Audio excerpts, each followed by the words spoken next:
Hello, I'm Llewellyn King for MECFS Alert. It's holiday time, and all the very best to you. It's a time of joy, a time of happiness, a time of celebration, and also, I'm afraid, a time often of sorrow.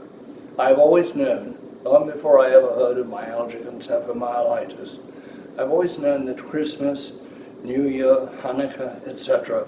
can be a very painful time for people whose lives are not whole, for people who do not have everything they wish that they had, for people who are suffering. We find more sad people at Christmas parties, more crying in the corner, more genuine hurting, but so much worse for people with diseases like ME, where you are living a strange parallel life, alive but not of the life that is going on around you because you are sick. And I thought I'd talk about that and hope in some way to improve, just by a smidgen, your holidays this year. Some of this I've said before, and I'm going to say it again because I think it's worth saying. First of all, it is not your fault that you are sick, so feel no guilt.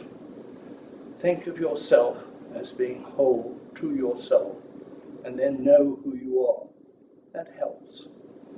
Then think of all the little treasures in your life, possibly an animal. Some years ago, I suggested that patients send me various suggestions on how they got through bad days.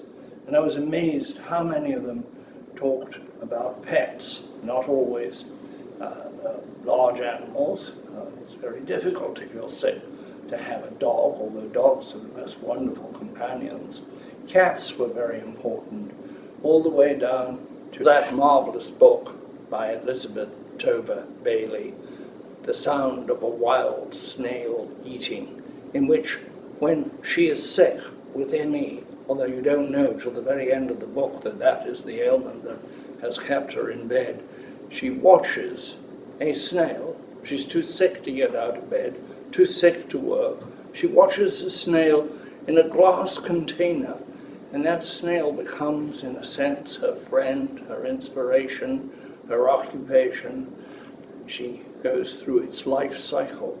She studies it, and it, in its way, one assumes, is aware of her presence. There's the great power of pets.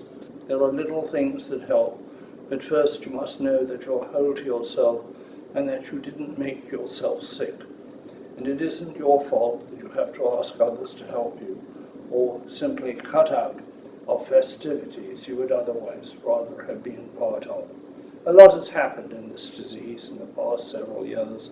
There is more research, there is more knowledge, there is more hope, but as yet there is no cure.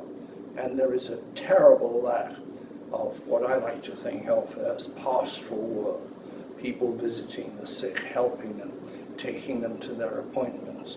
I hope that in this coming year we see more organizations devoted to that, and I hope in this coming year, remember that this is a disease that has ups and downs, and that for you it'll be a year of up, a year of good.